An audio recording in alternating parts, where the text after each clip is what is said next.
농업에 치중하지 않습니다. 어떻습니까? 우리 삶의 전반적인 모든 삶들을 하나님께서 우리를 보호하시고 공급하시고 지켜주시는 은혜에 더욱더 감사하는 저를 가지고 있습니다.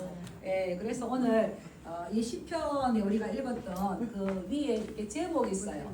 감사의 시. 그래서 이 감사와 감격으로 가득한 시편 100편을 추수감사절에 우리가 살펴본다는 것은 큰 의미가 있습니다. 한 주간 동안 하나님 아버지께 많이 감사하셨습니까? 아멘. 아멘. 네, 감사합니다. 감사의 동요는 뭘까요? 감사. 네, 이렇게 많은 분들이 이야기해요. 이 땡큐의 이 어원은 땡스에서 나왔다. 우리가 어떨 때 감사할 수 있을까요? 기억하고 생각할 때에. 예, 기억하며 또 감격할 수가 있죠. 예, 감격할 수가 있고 감격이 나오면 감사가 풍성해지고 감사가 풍성해지면 어떻습니까? 말씀에 순종할 수가 있는 거예요. 그래서 감사의 동요는 뭐다? 예, 기억하라. 예, 그래서 계속 이스라엘 백성들의 기억하라. 그런데 이 감사의 반대말이 뭔가 제가 AI에게 물어봤어요. 요즘 AI가 나오잖아요. 그래서 물어보니까 감사의 이 반대어는 당연한 거래요. 당연하지 뭐. 당연하지 뭐. 예, 제가 얼마 전에 이게 어르신을 만났어요. 교회에 들어오셔가지고 교회가 이렇게 예쁜 거 보니까 마음이 설레요. 우리는 이제 보니까 조금 당연하게 되잖아요. 그래서 제가 이것이 얼마나 감사한가를 다시 회복했었어요. 그래서 당연하게, 무덤덤하게, 예, 부부끼리도 무덤덤하면, 당연하면 그날 하루가 재미가 있을까요? 없을까요? 예, 자녀와 부모 관계 가운데 무덤덤하면 어떤 행복이 있을까요? 적은 걸 부모가 뭐 요즘 우리 정아지 어르신 가면 감싸서 자녀에게 형제들에게 보내신다고 막 바쁘세요. 그러면 잘 받았어요. 감격해서 하면 그 살만 나는 거잖아요.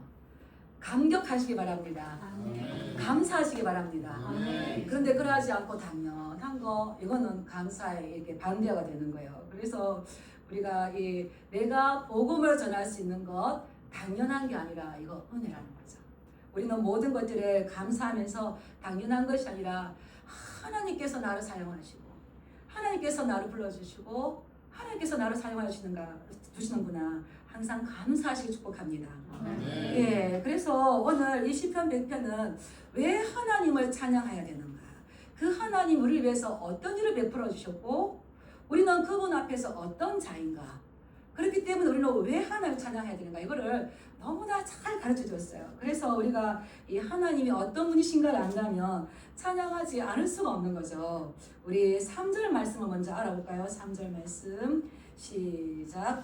여호와가 우리 하나님이신 줄 너희는 알지어다. 그는 우리를 지으시니요 우리는 그의 것이니 그의 백성이요 그의 기르시는 양이로다. 아멘. 이 엘리야가 이 갈멜산에서 그랬어요. 너희가 바알이 하나님이면 바알을 섬기고 여호와가 하나님이면 여호와를 섬겨라. 어느 때까지 너희가 둘 사이에서 머뭇머뭇하려느냐. 하나님을 바알로 섬기는 사람이 있고 하나님을 다른 우상으로 아세라를 섬기는 사람도 있고 근데 누가 참신이라는 겁니까? 여호와 하나님이에요. 오늘 이 시편 기자는 여호와가 우리 하나님이신 줄 너희는 알지어다. 우리의 하나님은 여호와 한 분인 줄 압니다. 네. 여호와가 우리의 하나님이라는 것은 이거는 이 시편 100편의 중심이에요. 그런데 여호와가 우리의 하나님이라는 것은 신학의 심장인 거예요. 그래서 이 여호와가 누군지를 모른다면 이 모든 것이 어그러지게 되어 있습니다. 그래서 북이스라엘의 호세아 선지자는 뭐라 그럽니까? 여호와를 알자. 힘써 여호와를 알자. 알다라는 거는 그냥 내가 글자에 기록된 거 알아요가 아니고 인격적으로 경험하고 체험하고 내가 어려운 가운데에서 하나님께 나를 어떻게 도와주셨는지 내가 기쁨 가운데 교만하지 않도록 어떻게 나를 빚어주셨는지 체험적으로 그 하나님을 삶들 가운데에서 알라는 거죠. 그러할 때에 그 하나님을 알 때에 우리의 반응은 어떻게 나타날까요? 하나님 앞에 우리의 삶을 온전하게 드리게 됩니다. 헌신하게 됩니다. 그래서 이 신학의 심장 예수님 하나님이 누구신가? 예수님이 누구신가? 성령님이 누구신가 이거를 알고 깨달는 거죠. 그런데 이것은 혼자 스스로 터득할 수 있다 없다? 아닙니다. 이건 지식적이기 때문에 반드시 하나님께서 계시를 주셔야 되고요. 또 말씀을 통해서 배워야 될 줄 믿습니다. 예, 그 하나님이 어떤 분이신가 우리 3절로 한번 가보겠습니다. 한번 읽어보겠습니다. 시작. 여호와가 우리의 하나님이신 줄 너희는 알지어다. 그는 우리를 지으신 이시오. 아멘. 여기까지요. 하나님은 알아보니까 그 하나님은 우리를 어떻게 해주신 분이에요? 지어주신 분이에요. 우리를 지으셨다는 것은 우리를 창조하셨다는 거예요. 이 땅에 엄마 아버지 없이 태어난 사람이 있을까요? 있습니다. 누굴까요? 아담과 하와. 그런데 아담과 하와 이후의 모든 사람들은 부모로 통해 태어났죠. 근데 아담과 하와를 누가 만들었습니까? 하나님께서 만드신 거죠. 그래서 창조하셨다고 그러죠. 우리는 우리 스스로 된 것이 아니라 스스로 태어난 것이 아니라 어릴 때 어머니로부터 태어난 것처럼 하나님께서 우리를 지으셨던 지음받은 존재라는 겁니다. 그래서 우리의 존재가 우연히 만들어진 것이 아니라 하나님의 계획하심과 하나님의 의도와 하나님의 능력에 의해서 빚어지고 만들어졌기 때문이죠. 그래서 우리는 하나님은 뭐라 부릅니까? 하나님 아버지. 예, 나에게 생명을 주신 분을 아버지라고 그러잖아요. 그래서 우리는 모두 다 하나님 앞에 나오면 하나님 아버지인데 우리는 영적인 고아가 아닙니다. 예, 어떤 분은 영적인 고아로 사시는 분이 있어요. 근데 아버지가 계시면 아버지의 말씀을 듣고 아버지의 권위에 인정하면서 들어가죠. 하나님께서 태초에 이 아담 가와를 만드셨어요. 첫째 날, 둘째 날, 셋째 날, 넷째 날, 다섯째 날 먼저 만드시지 않고 여섯째 날 맨 마지막에 만드셨어요. 왜 하나님께서, 저는 이걸 보면 너무 감사해요. 왜 하나님께서 첫째 날 사람이 얼마나 귀해. 만물의 영장이야. 그래서 넌 첫 번째 태어나야 돼 하고 첫날 만들어주지 않고 이 창조물 맨 마지막에 만드셨어요. 왜 그랬을까요? 인간의 조건을 다 갖추기. 맞아요. 인간의 조건은 뭐가 필요합니까? 먹고 입고 마시고 자야 되고 이 모든 거. 그래서 하나님께서 빛을 만드시고 하늘을 만드시고 땅을 만드시고 씨 맺는 채소와 열매 맺는 나무를 만드시고 모든 물고기들 다 만드셔서 먹고 입고 잘 수 있는 공간을 주시고 맨 마지막에 우리 인간을 만드셨다는 거예요. 감격하시기 바랍니다. 그래서 이 인간이 선악과를 먹고 타락하기 전에 무엇을 먹을까, 무엇을 마실까, 무엇을 입을까 염려가 있었을까요? 없었을까요? 없죠. 이것이 우리 인간의 하나님의 복이에요. 근데 우리 인간이 이제 죄를 지음으로 인하여서 이걸 빼앗겼죠. 그래서 하나님께서 우리를 부르시고 아버지 안에 들어왔을 때에 또 예수님 말씀하셨어요. 너희는 무엇을 먹을까, 무엇을 마실까, 무엇을 입을까 염려하라, 염려하지 말라. 왜냐하면 우리의 보호자, 공급자 누구신 겁니까? 그래서 우리는 새 에덴으로 돌아가는 거예요. 우리가 교회 안으로 돌아오는 것이 아니라 새 에덴으로 돌아가서 오늘 장로님이 회복의 은혜를 주시옵소서. 우리가 창조대로 이 회복이 되는 줄 믿습니다. 네, 그래서 이 하나님 어떤 분이신가를 아는 게 너무 중요한데 우리 5절 말씀을 보면 여호와는 선하십니다 되어 있어요. 여호와는 인자하실 뿐만 아니라 그의 인자하심이 영원하시고요. 여호와는 성실하심이 한 세대에 끝나는 것이 아니라 아브라함의 하나님, 이삭의 하나님, 야곱의 하나님, 나오미의 하나님, 룻의 하나님, 다윗의 하나님, 라합의 하나님. 그 하나님 누구의 하나님입니까? 오늘 나의 하나님. 세세토록 그분의 성실하심이 영원한 줄 믿습니다. 우리는 지금 이 말을 들으니까 그냥 당연하지 이렇게 되는데 고대 시대에는 이것이 충격적이에요. 우리 예전에 미신을 섬길 때도 한번 보세요. 고대 신들은 인간을 선하게 대하지 않았어요. 인간을 괴롭혔어요. 그리고 인간을 이용했어요. 그래서 많은 것을 드려야 됐었어요. 심지어 어땠습니까? 인신제사를 드렸어요. 네. 우리 집안이 잘 되기 위해서 아이를 바쳤어요. 근데 그건 너무 사고가 엉뚱하죠. 그 아이를 바쳐서 이 아이를 살린다면 그러면은 그 온전한 기쁨이 있을까요? 크게 속이는 거죠. 그래서 고대의 신들은 우리 인간을 악용하기도 하고 이용하고 괴롭힘을 해서 자기의 만족을 채웠는데 여호와는 선하시고 인자하신 분이세요. 이 선하단 말이 뭡니까? 우리가 잘 아는 톡이에요. 톡. 좋은 분이에요. 하나님께서 하시는 모든 상황은 선하신 거예요. 그래서 한번 따라해 보실까요? 하나님께서 나에게 주신 모든 상황은 선하시다.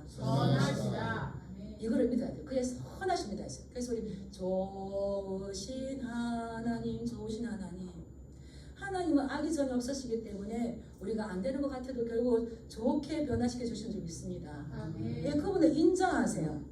그런데 하나님이 우리는 착각을 하는데 우리만 이렇게 선하신 분이 아니라 하나님은 모르는 사람들에게도 선하신 분입니다. 마태복음 5장 45절에 보면 하나님이 그 해를 악인과 선인에게 비추시며 비를 의로운 자와 불의한 자에게 내려주시니라.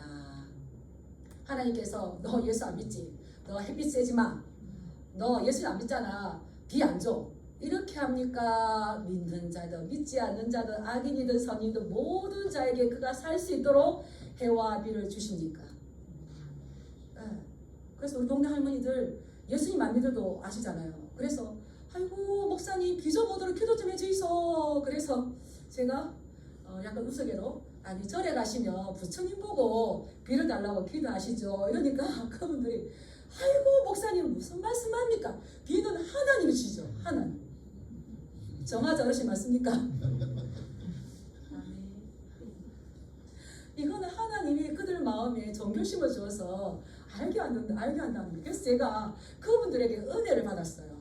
우리만 아는 게 아니라 해와 비와 우리를 살게 하시고 공기와 바람을 하나님이 주신다는 걸 모두가 다 알고 있다는 겁니다. 그래서 우리는 이 하나님이 선하신 분이라는 걸 우리도 알고 불신자들도 아는 거죠. 그 하나님은 변함이 없으세요. 그 뭐라 그럽니까? 인자하시다. 인자하시다 하면 우리가 하나 생각나는 단어가 있죠. 인자, 헤세드. 사람보다 더 큰 개념이죠. 그래서 이것을 우리가 이제 다윗의 언약할 때에 들어봤었는데 언약적 신실함. 우리와 하나님의 관계는 어떤 관계입니까? 아멘. 그냥 어쩌다가 만난 게 아니라 나는 너의 하나님이 되고 너는 나의 백성이 되고 그렇게 언약의 관계에서. 그런데 하나님은 우리를 언약하시고 그것을 언약을 지키실 힘이 없어서 변하지 않으세요.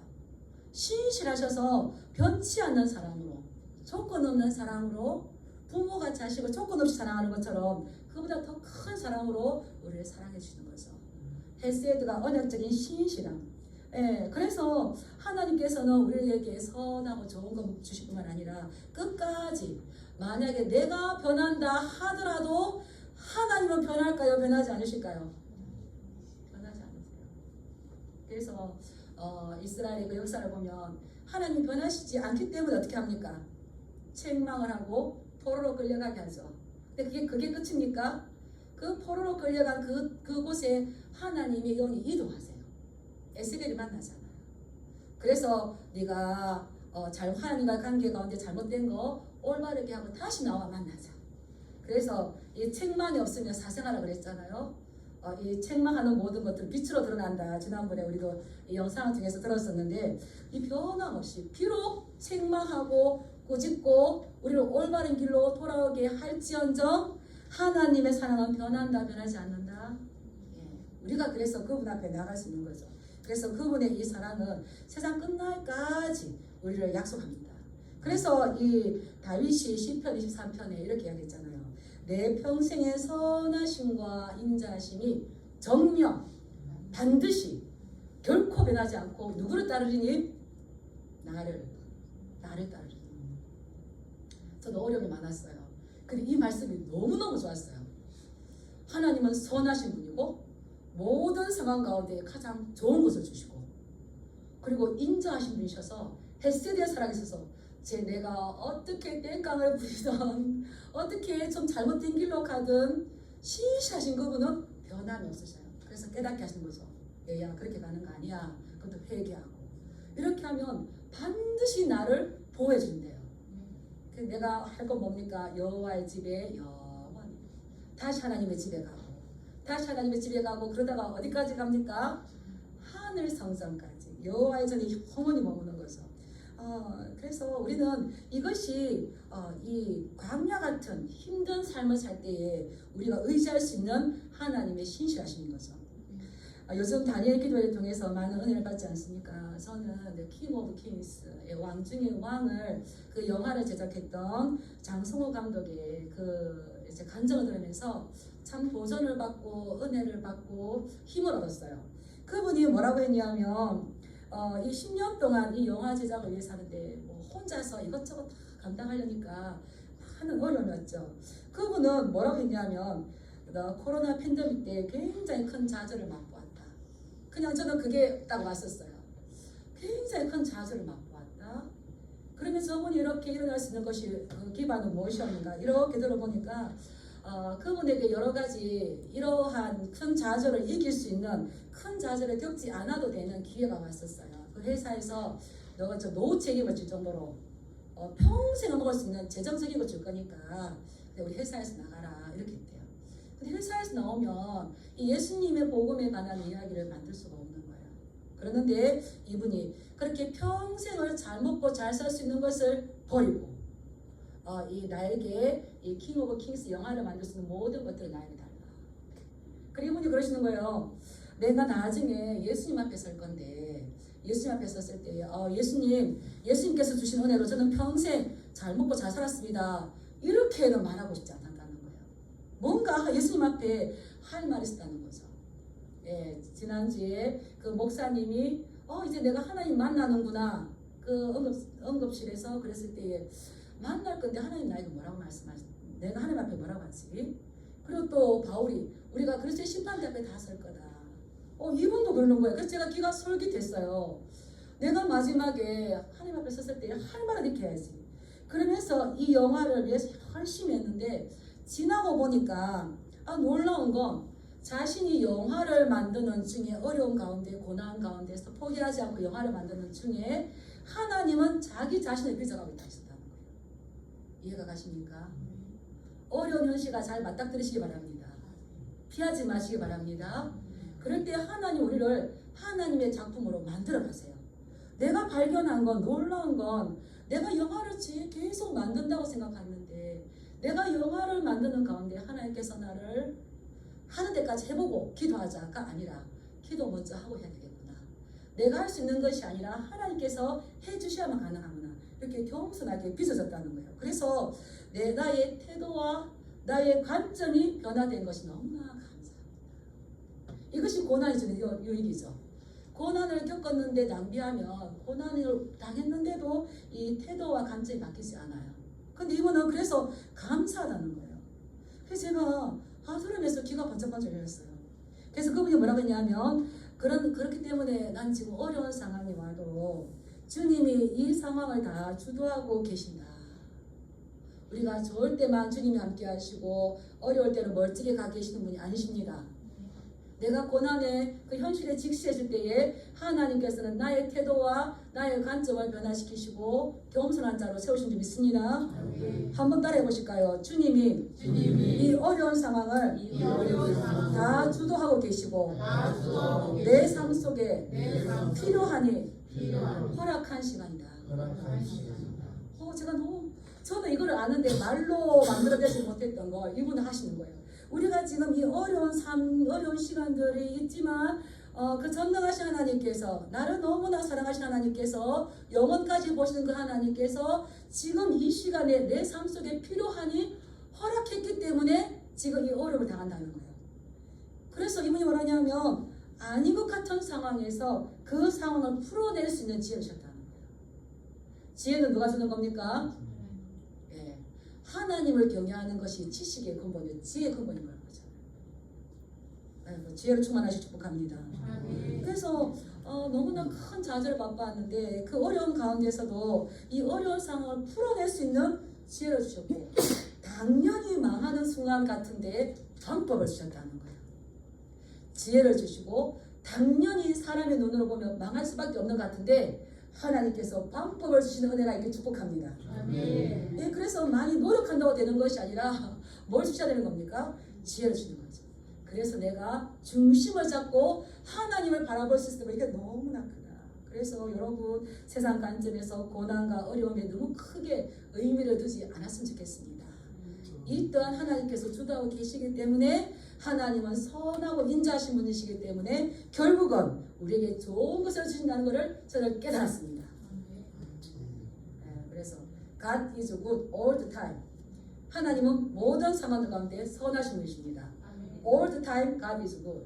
이거를 붙잡으시기 바랍니다. 그래서 하나님은 선하신 분이기 때문에 우리를 망하는 것 같이 보여도 방법을 주시고요. 그 상황을 풀어낼 수 있도록 하는데 그러하기 위해서 우리가 먼저 기도하고 하나님을 바라보십시오 하시는데 그 어려운 분이 지금 전 세계가 감동하면서 볼 수 있는 킹 오브 킹스 어린아이들까지 지금 복음이 메말라 가고 있는 가운데 그런 복음의 이 영화를 만들어냈다는 거 얼마나 기감이 됩니까?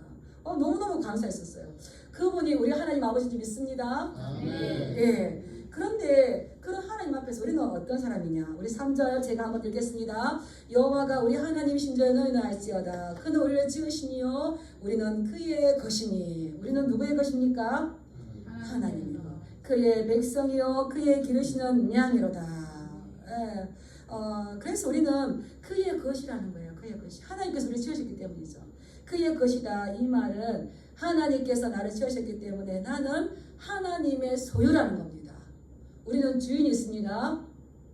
그러면 누구의 뜻대로 가야 될까요? 주인의 뜻대로 가시기 바랍니다. 베드로전서 2장 9절 말씀을 보면 베드로가 이렇게 말했어요. 그의 소유된 백성이다. 이 소유라는 말은 히브리어로 세블라해서 그냥 우리가 하나님의 소속이 내가 아니라 따라하고 있습니다. 아주 특별한 보물이다. 값비싼 재물이다. 하나님께서 우리를 소유 삼으시고 너는 나의 소유가 되리니 출애굽 19장에서 네가 나를 잘 섬기면 너는 나의 소유가 되겠고 모든 민족 가운데 제사장의 나라가 될 것이다. 그 소유를 삼아서 그냥 우리가 하나님 안에 들어갔는가가 아니라 하나님께서 보물처럼 너는 보배롭고 존귀하게 이것이 그냥 우리가 노래 가사가 아니라 하나님께서 정말 우리를 그렇게 보신다는 것을 그 말씀을 품으시기 바랍니다. 저는 제가 어릴 때 어머니께서 이런 노래를 가르쳐 주셨어요. 근데 앞에는 생각이 안 나요. 그래 나는 꽃이야 나는 왕자야 꽃처럼 왕자처럼 아름답고 씩씩하게. 그래서 제가 얼마 전에 엄마에게 여쭤봤어요. 엄마가 나 어릴 때 50년 전이죠. 45년 전. 근데 앞부분은 생각이 안 나요. 이것만 생각이 나요.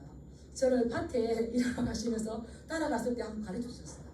그래서 이 노래가 어떻게 되냐고 하니까 어머님 지금 85세셔서 아이고 모르겠다 이렇게 하시더라고요. 누가 아시는 분 좀 가르쳐 주세요.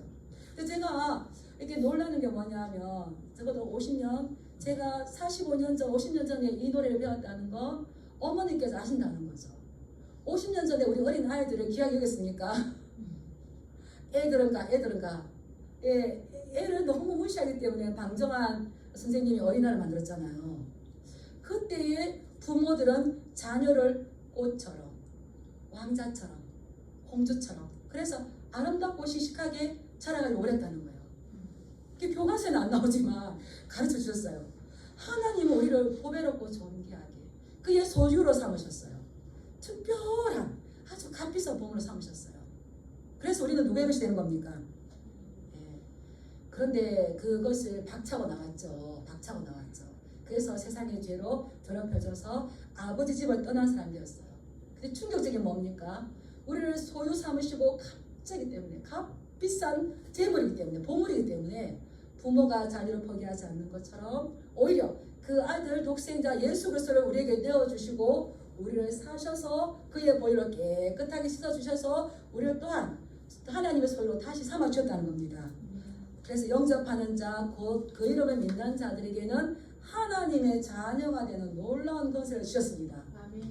그래서 우리는 어떤 자입니까? 따라했습니다. 나는 하나님의 보물이요. 하나님의 특별한 소유다. 네, 그래서 에베소에게 뭐라 그럽니까? 너는 하나님의 사랑받는 자처럼 말도 하고 생각도 하고 삶을 살라고 우리에게 가르쳐 주잖아요. 그래서 우리는 그리스도께서 우리를 사셨기 때문에 너희는 너희 자신의 것이 아니라 그리스도께 하나님께서 너희를 값으로 산 자다.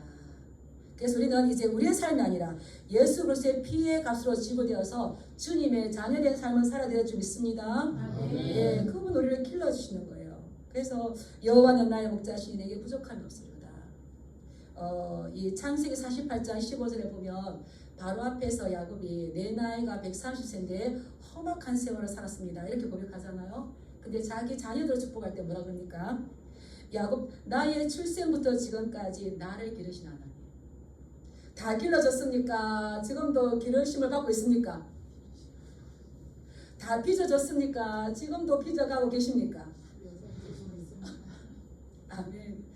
저는 이 야곱이 출생부터 지금까지 그 고집쟁이, 그 사기꾼을 믿음의 조상이 되었을 때 계속 그래서 나를 기르신 하나님, 막 감동이잖아요.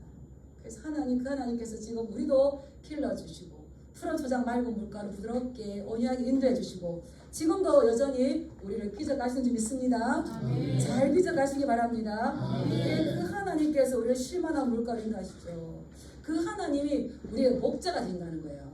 그래서 이 시편 기자는 하나님과 우리 관계를 목자와 양으로 했어요. 양의 재밌는 특징이 있는데요. 양은 혼자 넘어지면은 못 일어나요. 못 일어나는데 그래서 목자가 이렇게 세웠어요. 이렇게 세웠는데 바로 걸을 수 있을까요? 바로 못 걸어요. 부들부들 뜬대요. 그래서 목자가 양을 뒤집어진 양을 가서 세워놓고 다리를 딱 붙잡아주고 있어야 돼요. 그러면은 내가 사망의 침한 곳자를 갈지라도 헤어들하지 않을 것은 주의 지팡이와 막대가 나를 앙해하시나이다. 나를 두려워하지 않고 편안하게 할 수도 있도록 딱 붙잡아주면 그 뒤에 정신을 차려서 들어간대요. 사람은 혼자 살 수 있을까요? 없을까요?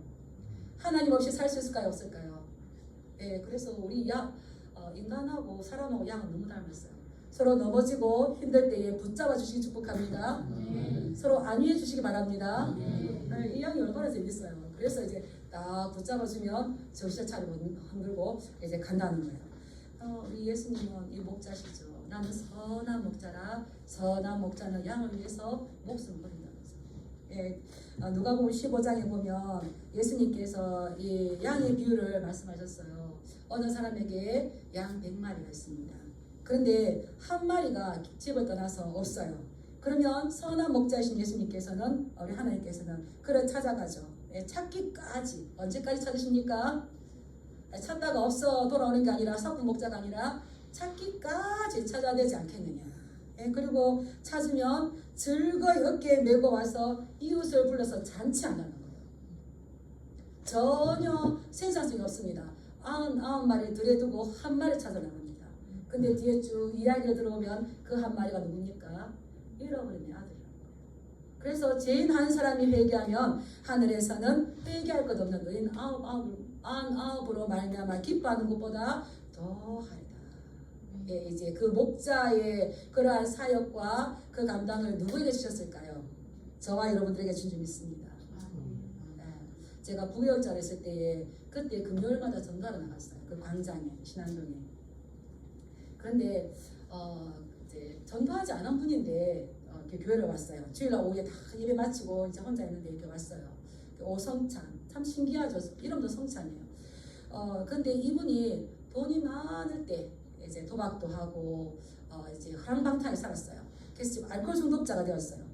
근데 전도사님, 제가 이제 알코올 중독자가 되고 돈을 잃고 나니까 아내도 떠나고 자식도 떠나고 어느 누구 하나 찾아올 사람이 없기 때문에 웃을 일이 없습니다. 이제 그렇게 이야기하는 거예요. 그런데 제가 지금 교회에 오면 이 알코올 중독을 고칠 수 있을까요? 제가 그랬죠. 고칠 수 있습니다. 그리고 이번 주부터 교회 나오세요. 이제 그분은 교회 나왔어요. 그런데 이분의 놀라운 고백이 그전에는 갈 데도 없고 올 사람도 없고 옷을 일도 없었는데 교회에 오니까 기다려지는 일요일이 있는 거고 또 만나니까 웃을 일이 있어요. 이렇게 하는 거예요. 그런데 이분을 신앙으로 해서 깨끗하게 씻어놓고 보니까 너무너무 훌륭한 분이 됐어요. 이제 교사였대요. 와이프도 교사였대요. 근데 제가 나올 때는 두 분이 같이 만났어요. 그래서 지금은 같이 살아요. 그래서 우리가 이 목자의 심정이 참 중요하죠. 잃어버린 사람들을 찾을 때에 그분이 하셨던 말씀이 나에게도 내가 그냥 혼자 사는 것이 아니라 목자가 있으면 얼마나 좋을까. 우리의 목자 되신 그 하나님의 그 사랑과 그 다스리심을 감사하실 축복합니다. 예, 이사야 40장 11절 말씀 한번 읽어보겠습니다. 이사야 40장 11절 말씀. 예, 너무 40장 11절 말씀 없어요. 집에 가서 한번 찾아보시기 바랍니다. 그는 목자같이 양떼를 먹이시며 어린 양을 그 팔로 모아 품에 안으시며 젖먹이는 암컷들을 온순히 인도하시리로다. 하나님은 목자같이 양떼를 먹이실 뿐만 아니라 그 어린 양을 팔로 모아 품에 안으신대요. 이 말씀을 해서 아마 이제 목자가 양을 품에 안고 있는 이런 그림이 나왔던 것 같아요. 그리고 젖먹이는 암컷들을 온순하게 인도하셨다. 얼마나 좋으신 분이십니까? 이러한 선하시고 인자하시고 우리를 길러주시는 이 좋은 하나님이기 때문에 우리가 그분을 높이고 찬양하지 않을 수 있다 없다? 않을 수 없이 찬양할 수 있는 거죠. 이게 우리의 찬양의 조건이 된다는 겁니다. 찬양 많이 하시기 바랍니다.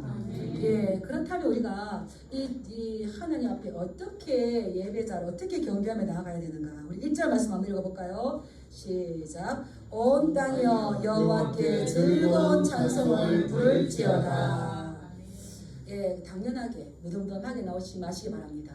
하나님 앞에 나올 때에는 우리뿐만 아니라 온 땅이요, 이스라엘 하나님뿐만 아니라 온 땅의 하나님이시죠. 그분 앞에 즐거운 찬송을 환호를 지르라는 겁니다. 이 즐겁게 찬송하다는 것은 군인들이 마치 전쟁에서 승리한 것처럼 그 감격에 와서 큰 소리로, 그리고 그 전쟁에서 승리한 왕이 돌아올 때에 그 왕을 찬양하듯이 우리 왕이 이겼습니다. 우리 왕 만세. 왜 그랬습니까? 왕이 지면 그 나라는 전부 다 포로로 끌려가야 돼요. 나라를 잃어야 돼요. 근데 왕이 이겼기 때문에 얼마나 감사합니까?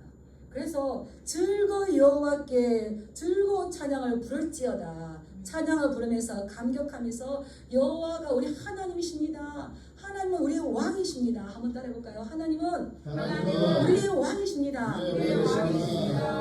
네, 내가 전쟁에 나가 승리해서 전리품을 가졌어요. 하나님은 우리의 왕이십니다. 이렇게 하겠습니까? 이야!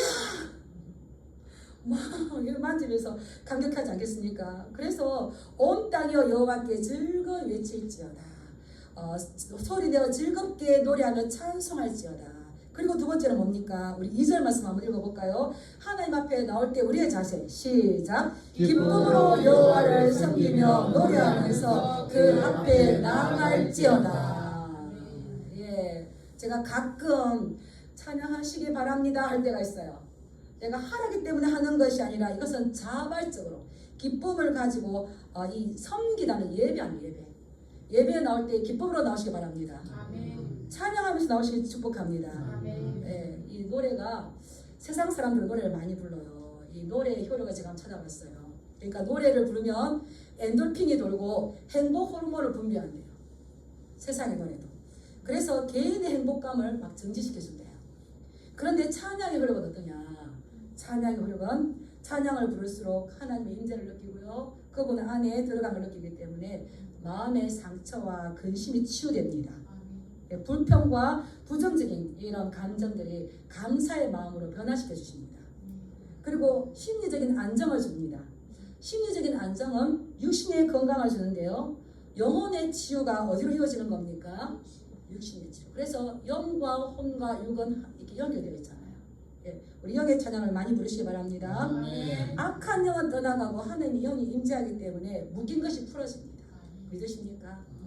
예, 누가 그랬습니까? 그렇죠, 다윗. 그리고 또 사도행전 16장에 보면 바울과 실라가 감옥에서 감사기도 드리다가 막 찬양할 때에 감옥 문이 열려버리잖아요. 이것이 찬양이 주는 거죠. 그래서 우리가 하나님 앞에 나갈 때에 즐겁게 나가고 기쁨으로 나가고 감격해서 부르는 것은 사실은 누구를 위한 걸까요? 우리를 위한 거고요. 저도 찬양 많이 해봤어요. 하나님 높임을 받아서 해봤어요. 근데 이러한 효력이 있기 때문에 결국은 하나님께서 나에게 달라고 하신 것은 그 예배자의 나에게 은혜로 주시기 위해서 달라고 하셨구나.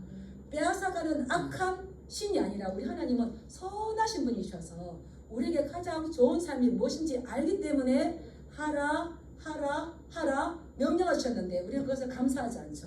그래서 다시 말합니다. 우리 4절 말씀 한번 읽어보겠습니다. 시작. 감사함으로 그의 문에 들어가며 찬송함으로 그의 궁전에 들어가서 그에게 감사하며 그의 이름을 송축할지어다. 즐겁고 기쁘게 찬양할 때 잊지 말아야 되고 반드시 뭡니까?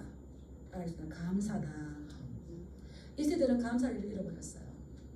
부부끼리 감사를 잃어버리고, 자녀가 부모에게 감사를 잃어버리고, 학생이 선생님에게 감사를 잃어버리고, 백성들이 지도자에게 감사를 잃어버렸기 때문에 다툼과 분쟁과 원망이 나오죠. 그것이 결국 누구한테까지 나갑니까?